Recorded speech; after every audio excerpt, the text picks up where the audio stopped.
የምንመገበው ምግብ የማንነታችን መገለጫ ነው፣ ሰውነታችን ደግሞ የጤናችን መገለጫ ነው የሚል ሳይንስም የሚደግፈው በዓለም አቀፍ ደረጃም ተቀባይነት ያገኘ አባባል አለ።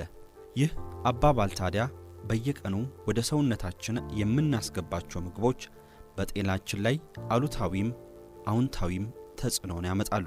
ታዲያ አንዳንድ የምግብ አይነቶችን የማናገኝ ከሆነ በሰውነታችን ላይ ቀጥተኛ ምልክቶችን ልንመለከት እንችላለን። ሰውነታችንም እነዚህን ምልክቶች የሚያሳየን የምግብ እጥረት እንዳለብንና አስፈላጊ የሆኑ ንጥረ ነገሮችን እያገኘ አለመሆኑን ለማሳየት ነው። ሰላም ጤና ይስጥልን፣ እንደምን አላችሁ የቻናላችን ተከታታዮች። በመግቢያችን ላይ እንዳነሳነው ዛሬ የምንመለከተው ሰውነታችን በቂ ንጥረ ነገሮችን ሳያገኝ ሲቀር ምን አይነት ምልክቶችን ያሳያል የሚለውን ነው። እስከ ቪዲዮአችን መጨረሻ አብራችሁን የምትቆዩ ከሆነ እኛ ችላ ብለን የምናልፋቸው ነገር ግን ሰውነታችን ከፍተኛ የሆነ የምግብ እጥረት በተለይም አስፈላጊ ንጥረ ነገሮች እጥረት እንዳለበት የሚያሳዩንን ዋና ዋና ምልክቶች የምናሳውቃችሁ ይሆናል። ሐሳብ አስተያየት ካላችሁ ኮሜንት መስጫ ሳጥን ላይ ሐሳባችሁን አጋሩ። አዲስ ከሆናችሁ ደግሞ ሰብስክራይብ አድርጉ። ላይክ እና ሼር ማድረግም ፈጽሞ እንዳይረሳ እያልን አሁን በቀጥታ ወደ ዛሬው ቪዲዮአችን አለፍን። ሰውነታችን የንጥረ ነገሮች እጥረት እንዳለበት የሚያሳየን የመጀመሪያው ምልክት የማያቋርጥ ድካም ነው። ሙሉ ሌሊት ከተኛን በኋላ የድካም ስሜት ያለን ከሆነ የብረት፣ የቫይታሚን B12 ወይም የፎሊክ አሲድ በሰውነታችን ውስጥ አለመኖሩን ሊያሳየን ይችላል። እነዚህ ንጥረ ነገሮች ቀይ የደም ሴሎችን በማምረትና በሰውነት ውስጥ ኦክሲጅንን በመሸከም ረገድ ወሳኝ ሚና ይጫወታሉ። ዝቅተኛ ደረጃዎች ድካምና ከፍተኛ የሆነ የመረበሽ ስሜት እንዲሰማን ሊያደርግ ይችላል። ለዚህም ሲባል ታዲያ ከፍተኛ ድካም የሚሰማን ከሆነ እንደ ቫይታሚን B12፣ ፎሊክ አሲድና ብረትን የመሳሰሉ የንጥረ ነገር ይዘት ያላቸውን ምግቦች መመገባችንን ፈጽሞ መርሳት የለብንም። ተደጋጋሚ ኢንፌክሽን በሰውነታችን ላይ የሚከሰት ከሆነም የምግብ እጥረት በሰውነታችን ውስጥ እንዳለ ሊያመላክተን ይችላል። ደካማ የበሽታ መከላከል ስርዓት ብዙውን ጊዜ ከቫይታሚን C፣ ቫይታሚን D እና ዚንክ እጥረት ጋር ይያያዛል። ጉንፋን ወይም ኢንፌክሽኖች በተደጋጋሚ እየያዘን ከሆነ ሰውነታችንም በሽታ አምጪ ተዋሲያንን በብቃት ለመዋጋት የማይችል ከሆነ የእነዚህ ንጥረ ነገሮች እጥረት ስላለብን በተቻለን መጠን ቫይታሚን C፣ ቫይታሚን D እና ዚንክን በየቀኑ መውሰዳችንን ፈጽሞ መርሳት አይኖርብንም። የቆዳና የፀጉር ለውጦችም የምግብ እጥረት እንዳለብን ሊያመላክቱ ይችላሉ። ምናልባት ፀጉራችን እየሳሳ ከመጣ ወይም ከለሩን ከቀየረና እንደቀደመው ጊዜ ያማረ ሆኖ የማይታይ ከሆነ ቆዳችንም እየደረቀና እየተበላሸ ካስቸገረን ምናልባት እየተጠቀምነው ያለው ክሬም ወይም ቅባት በሰውነታችን ላይ በቆዳችንና በፀጉራችን ላይ ችግር ፈጥሮ ሊሆን ይችላል በሚል የተለያዩ አይነት ቅባቶችንና ክሬሞችን ልንጠቀም እንችላለን። ሳይንስ እንደሚያሳየው ከሆነ ግን የምንመገበው ምግብ ከፀጉራችንና ከቆዳችን ውበት ጋር ቀጥተኛ ትስስር አለው። የፀጉር መርገፍ፣ መሳሳት ወይም የደረቀና የተሰባበረ ፀጉር የፕሮቲን፣ የአይረን፣ ዚንክ ወይም ባዮቲን እጥረት እንዳለ ያሳየናል። በተመሳሳይ ደረቅ፣ የተበጣጠሰ ወይም የገረጣ ቆዳ በጣም አስፈላጊ የሚባሉ የአሲድ አይነቶች ቫይታሚን A ወይም ቫይታሚን C በሰውነታችን ውስጥ እየጎደለና እያነሰ መምጣቱን በግልጽ ያመላክተናል። ለዚህም ሲባል ታዲያ እነዚህን ንጥረ ነገሮች ሊሰጡን የሚችሉ ምግቦችን በመመገብ የቆዳችንና የፀጉራችንን ጤና መመለስ እንችላለን። የጥፍራችን መዛባትም ሌላኛው ምልክት ነው። የሚሰባበር ጥፍር፣ ነጭ ነጠብጣቦች ወይም ማንኪያ ቅርጽ ያላቸው መስመሮች የብረት ወይም የባዮቲን እጥረት ምልክቶች ሊሆኑ ይችላሉ።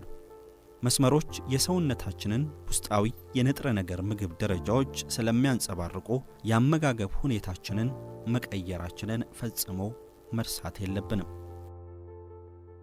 የምግብ መፈጨት ችግሮችም በአብዛኛው የሚመጡት ከአመጋገባችን ጋር ተያይዞ ነው። በአፍ ውስጥ ያሉ ቁስሎች፣ ያበጠ ድድ ወይም በከንፈር ጥግ ላይ ስንጥቅ የቫይታሚን ቢ እጥረት በተለይም B2፣ B3 ወይም B12 አለመኖሩን ሊያመላክተን ይችላል። የአፋችን ጤንነትም ከአመጋገባችን ጋር በቅርበት የተሳሰረ መሆኑን ፈጽሞ መዘንጋት አያስፈልግም። የአጥንትና የመገጣጠሚያችን ህመምም እንዲሁ የምግብ እጥረት እንዳለብን ሊያመላክት ይችላል። ቫይታሚን ዲ፣ ካልሲየምና ማግኒዥየም ለአጥንት ጥንካሬ ወሳኝ ናቸው። የእነዚህ ንጥረ ነገሮች እጥረት በመገጣጠሚያዎች ላይ ህመም፣ ድካም፣ የአጥንት መሰባበር አልፎ ተርፎም ደግሞ ስብራትንም ሊያስከትል ይችላል። ለዚህ ታዲያ ቫይታሚን ዲ፣ ካልሲየምና ማግኒዥየም ያላቸውን ምግቦች መርጠን በመመገብ የአጥንታችንና የመገጣጠሚያ ህመምን መቀነስ እንችላለን። የስሜት ለውጦችም በቀጥታ ከየቀን ውሏችን ጋር ላይገናኙ ይችላሉ። አንዳንድ ጊዜ በሰውነታችን ውስጥ የተለያዩ አይነት አስፈላጊ ንጥረ ነገሮች ከሌሉ የስሜት ለውጦችን ልንመለከት እንችላለን።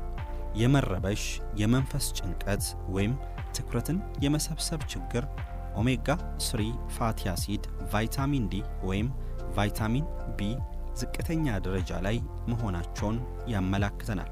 እነዚህ ንጥረ ነገሮች ለአንጎል ስራና ለስሜታችን ጤንነት እጅጉን አስፈላጊ መሆናቸውን ተከትሎ በሰውነታችን ውስጥ እነዚህ ንጥረ ነገሮች እየቀነሱ የሚሄዱ ከሆነ ከፍተኛ የሆነ መረበሽ፣ ጭንቀት እንዲሁም የተለያዩ አይነት ከአእምሯችን ጋር የሚያያዙ ምልክቶችን በራሳችን ላይ ልናይ እንችላለን።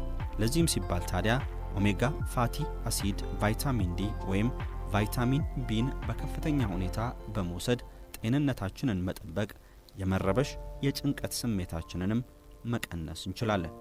በሰውነታችን ላይ ቁስል ተከስቶ ለረጅም ጊዜ ያ ቁስል የሚቆይ ከሆነና በቀላሉ ቁስል የማይድንልን ከሆነም በሰውነታችን ውስጥ ያለው የንጥረ ነገር መጠን እያነሰ መምጣቱን ሊያመላክተን ይችላል።